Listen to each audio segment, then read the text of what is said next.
Hey guys, it's Will here. Welcome back to the channel, and tonight got another 40k battle report for you. As you can see, the Scythes of the Emperor are here, and we are getting ready to take on the Tau. The Tau haven't quite arrived yet, but hopefully Jamie will be here soon with his army. But before he gets here, I'm just going to run you through what's in my list. So this is 2,000 points, and I've finally got enough scouts and intercessors painted up to do a double battalion. So starting off with my Warlord, I've got the Primaris Captain in Gravis armour, and I'm running my normal loadout on him with the Adept of the Codex and the Voxa Spiritum, so he can regenerate CP and his auras go out an extra 3 inches. And along with that, I'm also spending 2 CP to make him a Chapter Master, so his aura is even better. Then I've got Plain Primaris Lieutenant with a Power Sword.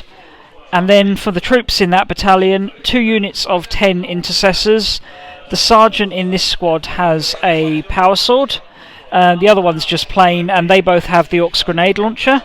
And then got a third unit, just 6 intercessors. Was going to be 5, but had some points left over, so stuck an extra one in. Then got 3 elite choices. Redemptor Dreadnought with all the Daka. Venerable Dreadnought with the las cannon and power fist. And 5 intercessors. No, I don't mean intercessors, I mean aggressors. 5 aggressors. Sergeant on there is an honoured sergeant, so that's another CP spent before the game's even started. And he's going to have the mastercrafted on his auto boat storm gauntlets, so a lot of Daka coming out of him. And then I've got a Devastator squad as well.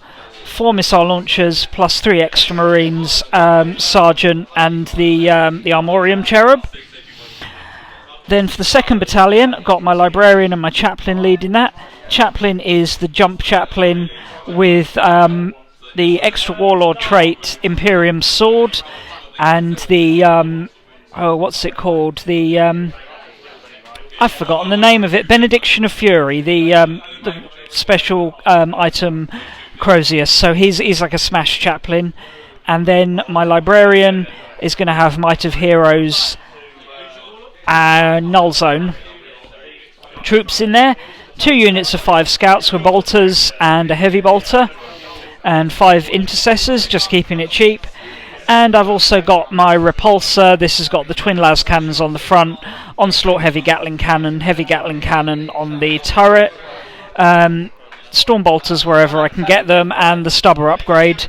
So yeah, that is 2,000 points of Primaris Space Marines, spending no less than 5 CP before the game, but that still leaves me with 8 CP left over and the chance to regenerate some more. Army still isn't complete by any stretch. There's still a long way I want to go with this, but I feel like I've got some extra strengths compared to what I have been playing. Alrighty, so here is Jamie's Tau army. So it's got 3 colours here to denote the 3 different detachments in his force, which is quite nice. So he's got 2 battalions and then a vanguard detachment. So starting off with his first battalion, this has got 3 Fire Warrior strike teams, Cadra Flyer Blade, that guy whose name I've just forgotten, Dark Strider, so he's a special character, Riptide with the Ion Accelerator, Ion Cannon, Ion Accelerator, I was right first time. It's been a long time since I've played against Tau. Then he's got his commander for that. That one is not his warlord. That one's got the cyclic ion blasters. I think he's actually run with 3, but he's only modelled with 2. The third one just represents how much better the technology is as time goes on. And then some shield drones, which I believe are attached to the Riptide. No, they're just standalone. Oh, they're just tactical drones. Okay. So that's the first battalion. Second battalion, both of these have the Tau sept keyword. So although they're different colours to represent the different battalions, they're both using the same sept abilities. Again, 3 strike teams of 5 and 2 Cadra Fireblades. The one who's missing his hand, lost it in hand-to-hand combat with a Khorne Berserker, is his warlord, and he's going to have the Pure Tide Neuro Engram chip, and through Unity Devastation as his warlord trait. And then this one here, this commander, is just kind of being proxied because he's supposed to be using one with a Cold Star battle suit and 4 fusion blasters, but it broke on the way here. It's being glued back together and will hopefully be swapped in at some point during the game, but for now that's what that guy is. And he's got the vectored thrusters as his extra relics, so got 2 relics in this list. Unit of Vespids, don't see these very often, but as we were going for not an all-out competitive game, it's a nice chance for Jamie to get these models out on the table, and they're pretty good against Marines. You know, they may not be the best choice overall, but their guns are good against Marines. And he's got a second Riptide with the heavy burst cannon, and then some more shield drones, and then a single hazard suit with the 4 burst cannons, and advanced targeting. So he has -1 AP. More drones, and then the final detachment is the spearhead, which he's using the Daleth sept. So he's got an ethereal, a drone controller dude, I can't remember what he's called now, Farsight marksman, and then unit of what they called stealth, XV-22 stealth suits, yep, and a ghost keel with a couple of stealth drones. So yeah, it's been a while since I played Tau, so sorry if I got any of that wrong or it was a bit sporadic. But yeah, the idea tonight was try and bring out some nicely painted models and have a fun game with a little bit of a competitive edge, rather than, you know, a completely hardcore competitive game like a lot of the lads play down here. So it should be good fun, and definitely looking forward to seeing how my Marines get on against an opponent we are very new to. So tonight we're playing Cut Off the Head, so we have a single objective in the centre of the board, and then 3 characters in each army have been allocated intel points, and they have to stay alive to score them, and score even more intel points if they can get onto the objective, but with the risk that if you get on the objective you're likely to get shot to pieces. So in Jamie's army he's got intel points on the commander there with the cyclic ion blasters, the Cadra Fireblade, and the ethereal. So 3 characters that should be fairly hard to get to. Likewise, I've got mine on my captain, lieutenant, and librarian, leaving the chaplain free to go and do his smash chaplain thing. Deployment type is frontline assault, so quite a like a spearhead, but on the long table edges. And as you can see, the Tau, who were able to deploy first, have stuck their stealthy units right onto the objective, but that will hopefully create a beachhead for him to then move his characters up to grab it, or at least stop me from doing likewise. Alternatively, it'll bait my smash chaplain in and give him something to hit, but we shall see. Rest of the army is deployed in a fairly standard gun line, with the support characters a little bit behind, Riptides and these squishy units making use of this big piece of cover in the middle of the board to give them cover. I've put my scouts on either flank to try and cut down the deep striking opportunities for his Vespids and his hazard suit, who may be coming down to do some damage. Got my Devastators in the ruins on the flank. Main core of the army, 5 intercessors, 20 intercessors, and another 6 intercessors swarming around my support characters here. Dreadnoughts on the flanks and the aggressors in the repulsor, ready to push up into open space while still trying to cut down the line of sight from some of his units, again from this big piece of terrain in the board. So yeah, hopefully should be a pretty good game. Tried to do fairly balanced armies with a bit of strength there. Jamie is on a 6-game win streak. I'm on a 4-game losing streak, so you know, don't know, we may turn the tables there. I am going to try and seize the initiative, which I do not, so here we go. May the best man win. Tau turn 1. So before Jamie took his first turn, we had a few little tricks to do. The chaplain called his prayer mantra of strength, so he's now at +1 strength, +1 attack, and +1 damage on his weapon, so he's ready to rumble when the time comes. And then the Tau got into the action. He's called a K-on on that commander there, which is reroll all failed rolls to hit, within 6 of him, so that's pretty handy. Stealth team moved forward, as did a lot of the strike teams, and the Riptide with the burst cannons, the commander, and then this Cold Star suit jumped to just within 18 inches of my Dreadnought. So you can see he's gone back there. That's his vectored thruster engine thing that allows him to jump back after shooting. He started firing off his marker lights, got one marker light hit on the Venerable Dreadnought, and got a couple on the Intercessors, then had to use a stratagem, the orbital marker lights, to get a further 3 on the Intercessors, allowing him to ignore my cover. I'm playing these guys as my successor chapter, who use the Raven Guard trait of being able to counters in cover. It's called just stealthy, and I go for +3 range as well. So all of his army was going to be needing to get through my cover. All my Intercessors had a 2-up save in the open at this point, so he really wanted to get those marker light hits through. And yeah, that stratagem certainly worked. Got a total of 5 on there. Shooting phase, the 4 fusion blasters on the commander, who looks like he's not going to get subbed out now. The model is probably going to need pinning in order to survive, which is a shame because it's a really nice model. Went for the fusion blasters on the Venerable Dreadnought.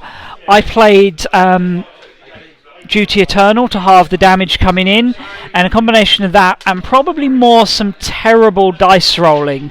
He only actually did 3 wounds to it, which went down to 2 wounds after the modifiers. So yeah, that was not great, but yeah, that's fine. I'm quite happy that my Venerable Dreadnought has actually lived long enough to fire its gun today. Same can't be said for the Intercessor squad, who were targeted by the Grey Riptide, and with their cover being ignored and that re-rolling hits, he also played another stratagem for re-rolls to wound, and yeah, just chewed through my Intercessor squad. When you're doing 2 damage at -2 ignoring cover, it's just brutal. But it's fine, that's why I've got lots of Intercessors today to soak it up. Other main event was the Riptide, who had the yellow one, had Nova charged and fired off at the Repulsor. But again, thanks to some less than ideal dice rolling, only did 12 damage to it. Repulsor then took a further point of damage from the stealth team that were trying to finish it off, but didn't have great luck. So Repulsor is on its bottom bracket, but most importantly, it survived to give my aggressors, the opportunity to actually get out and do some damage rather than just getting shot to bits. So not a terrible start. He has got first blood and he's camping the objective, or first strike, but now it's time for the Sons of Sotha to have their revenge. So the Scythes' revenge started with a general advance of most of my units, so the most of the surviving Intercessors and my support characters, both Dreadnoughts, and the very slow advance of my Repulsor. With only movement 3 now, it wasn't going anywhere quickly, but hey, it's still up. Chaplain also jumped forward, ready to line up a charge later in the turn. In the psychic phase, managed to smite one of the stealth suits, did a little bit of damage, nothing major, but more importantly I got Might of Heroes off on my Chaplain, so he is now in full smash mode. Shooting phase, I was focusing a lot of my fire on the Riptide at the back there, but thanks to that large unit of stealth drones, shield drones, he didn't take a lot of damage. The Devastators fired first, using the flak missile stratagem, stacking with the Armorium Cherub to do a few mortal wounds to him, although some of them were saved on his Feel No Pain. And then they also took out a couple of drones, as did the Repulsor and the Dreadnought. So looking at him now, I think he's got 9 wounds left and there's still way too many shield drones buzzing around him, so not ideal. Tau can be very frustrating to shoot at, I've discovered. Down here, the Intercessors split their fire between various targets in the middle, the stealth suits and the ghost keel, but thanks to their good saves and the minuses to hit, didn't do a great deal of damage. Got them down to 2 stealth suits, and also put a little bit of hurt on the ghost keel, but nothing major. Was able to take out one of the strike teams over here with the incidental shooting from the the repulsor, the guns that were out of range of the main target. And over here, the Dreadnought whiffed a bit against the Ghost Keel. Being out of range of my captain's buff aura did kind of make that a bit more of a challenge than normal.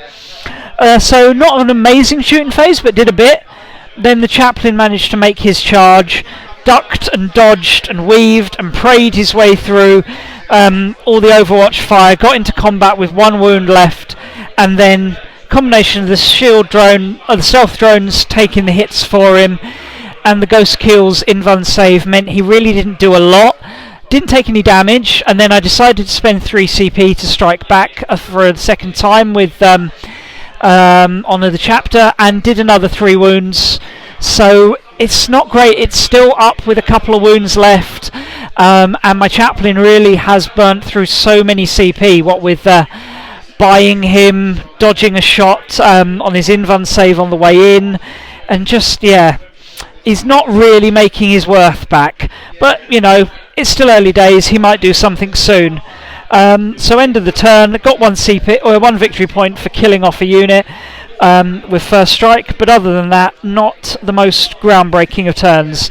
It's time for the Tau to strike back, and I think he's got some deep strikers. Another brutal turn for the Tau. He really got into position, got into his stride here, had his Vespid pop up down here, and his suits move up in kind of cohesive formation here, with these guys breaking from combat with the Chaplain and the big boy at the back standing still. Shooting, where do we start? Well, the Ghost Keel, having recently disengaged from the Chaplain, finished off the repulsor. It only had 3 wounds left, so it wasn't a surprise. He's got a couple of fusion guns on there. What was frustrating is that the death of the repulsor did take one of the aggressors with it, which is nasty because they're really good and I didn't want to lose them. Then over here, the commander, who was about here at the time and has jumped back to there with the 4 fusions, got all the way over there thanks to Cold Stars being really fast, was able to light up and destroy the almost destroyed, did 6 wounds, 2 lots of 6 wounds, 12 wounds to the Redemptor Dreadnought, and then the second commander finished that off and did a load of damage to one of the intercessor squads that were here. It was subsequently finished off by a combination of firepower from the Vespid and this little Tau Fire Warrior squad down here. Burst cannons from these guys just took off a couple from here, who also took some SMS damage from this Riptide. But the main damage this Riptide did was firing at the aggressors, who were marker lighted up, and he killed 3 of them despite me using transhuman physiology to cut down the number of hits. This guy had only killed 1 of the aggressors, thanks pretty much to some poor rolling from his main gun.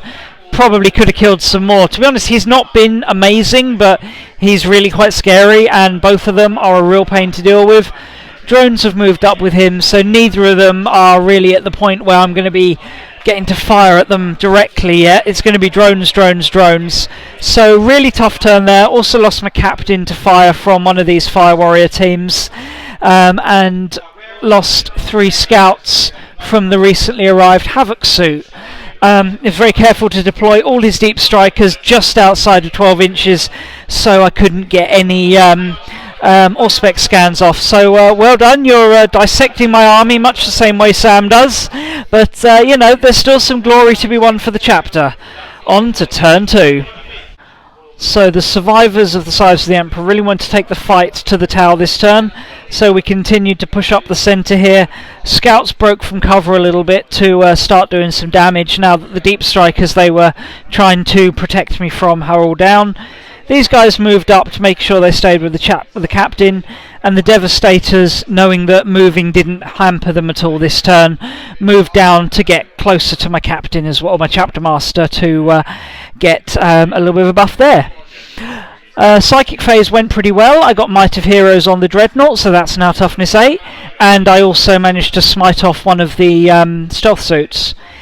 First target in the shooting phase was that Ghost Keel, and it lived way too well. The Dreadnought was the first to have a go and failed to do any damage to it. And the Scouts had a crack and I think did 1 wound. And then I was just trying to fire the smallest guns I could get away with, just to try and plink off that last wound. Lieutenant had a shot, didn't work. The guys from this squad that didn't have missile launchers had a shot, didn't work, but they did do a little bit of damage over there, took off 2 more shield drones, but the invuln save on that Riptide plus those shield drones has just really messed up their day so much.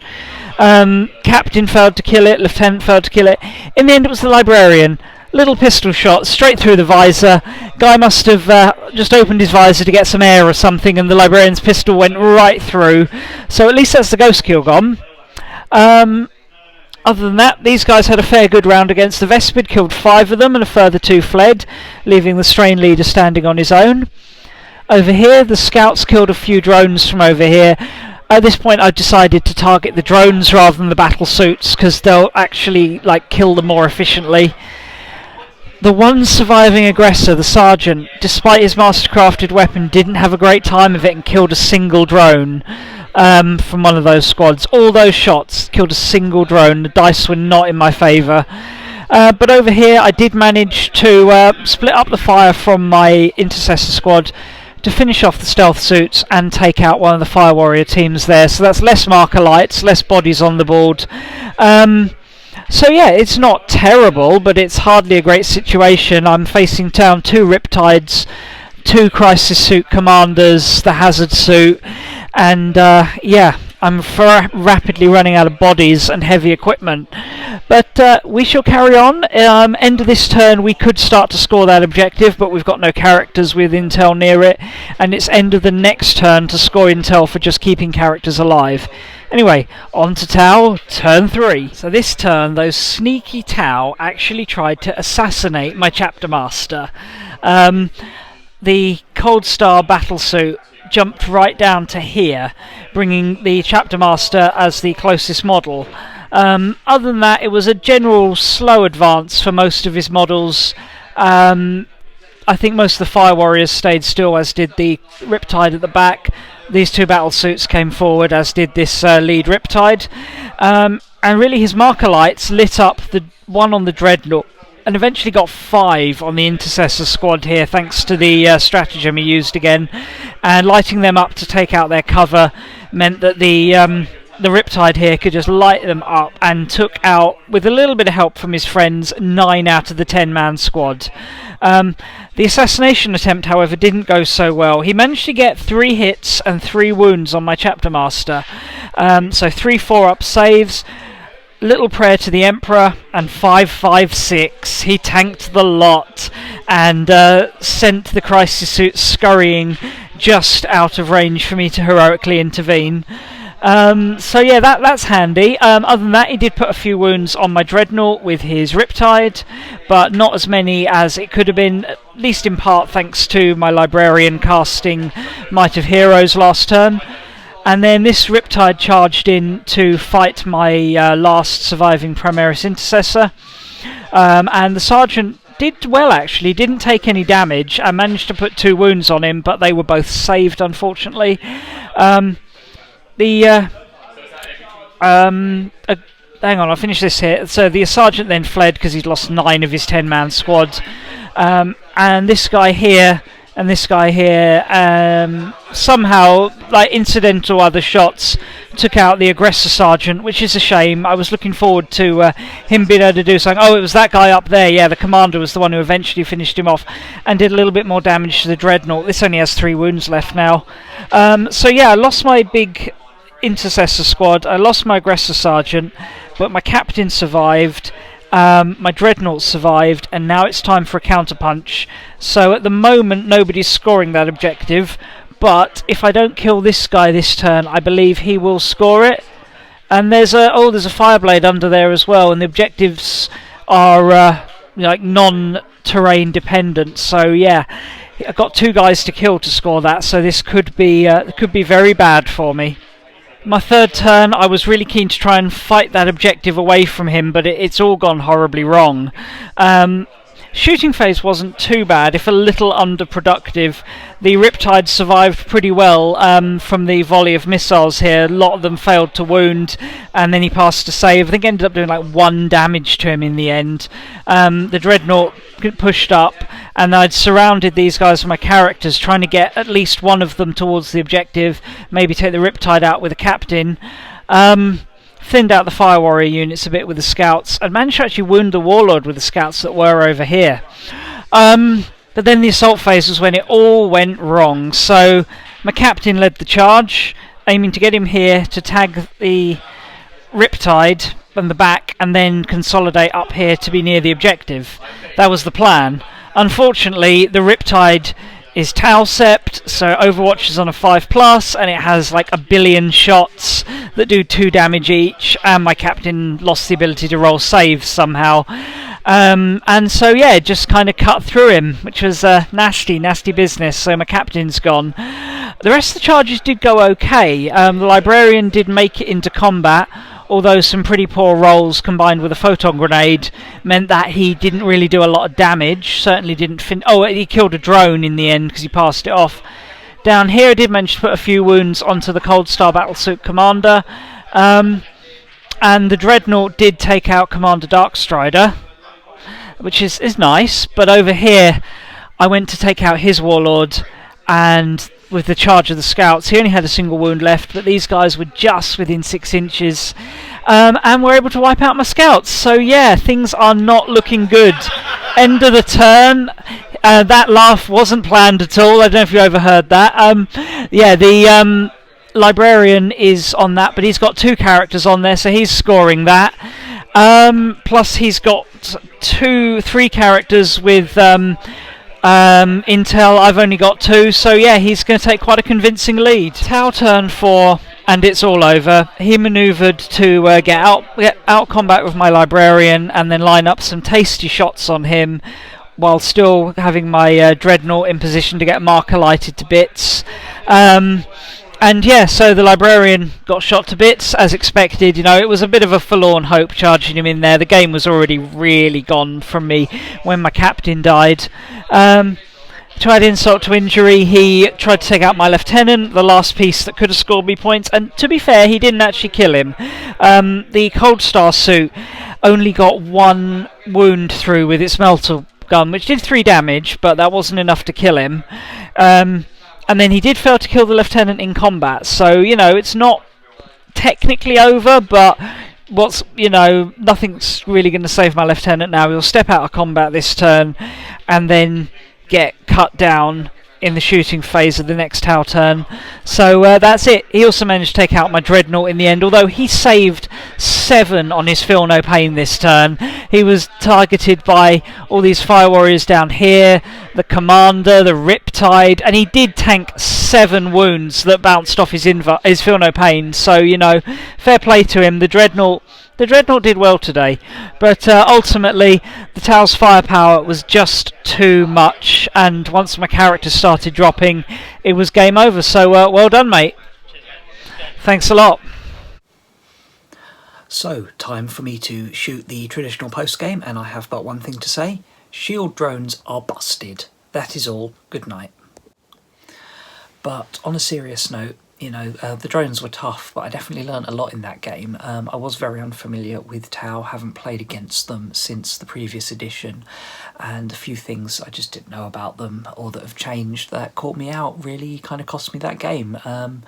That and the fact Jamie played them very well, but I was unfamiliar with drones. You know, I assumed, like in previous editions, they were attached to the vehicle or to the battle suit. So you had to target the suit because it was part of the whole unit, and then the hits were just taken on the drones. But no, you can target them independently. So in hindsight, I'd have probably been better off like opening up on the drones with my Gatling cannons and things like that. Even just bolter fire would have been useful. Clear them out of the way, and then deal with the battle suit with the las cannons and missile launchers. Took me a little while to realise that's how I needed to play it. Also didn't realise that Ghost kills have such a good invuln save and modifiers to hit apply in combat with them as well. I'd have probably been more conservative with my chaplain, maybe held him back and gone for something a bit different later in the game rather than just sending him straight forward from the word go to smash the nearest target in the face, but you know, wanted to try and clear off the objective early on. So, you know, I'm not saying it would necessarily be a different result next time, but I think I'd put up a better fight if we had that game again. So yeah, it's all good. You know, this army is still new to me and I'm always up for a learning experience. With the chaplain, obviously, is the big new addition to the army today. Wasn't amazed by his performance, maybe want to play him a little more conservatively, maybe try out some different builds on him, but we'll see. You know, it's only the first time I've actually run him in a batrep, so there's still time to test him out. And another unit that didn't have a great performance today was the aggressors, although I think that wasn't so much down to them but down to Jamie playing against them very well, keeping units away from them that, you know, he didn't want to be targeted by them, and as soon as they were available as a target, targeting them or even their transport with just extreme prejudice, basically, is like they were, you know, kept out of the game. So well played to him. You know, I had no trouble dealing with the infantry. You know, Tau Fire Warriors go down as soon as Marines look at them, it seems, but his big stuff was a real problem for me, and I think that's generally one of the issues with my Marines at the moment, is I'm trying to work out what my anti-tank solution is, you know, in the long term. You know, is it going to be a repulsor executioner? Do I want to invest more into devastators? Vindicators have come to mind. I have 2 Vindicators in an old army that could easily be repainted, and now they get D6 shots and can benefit from tactical doctrine, so they can move and still fire, and I have ways to switch them into tactical doctrine. It's certainly an option I'm considering. Whether or not I'm going to do it or not, we'll see. You know, what do you guys think? Anyone got experience running them? And yeah, what can I do better to beat Tau next time? Because you know, fair play to Jamie, he played really well, but I yeah, need to learn how to beat Tau. Anyway, thanks a lot for watching, and hopefully I'll see you guys all again soon. Bye.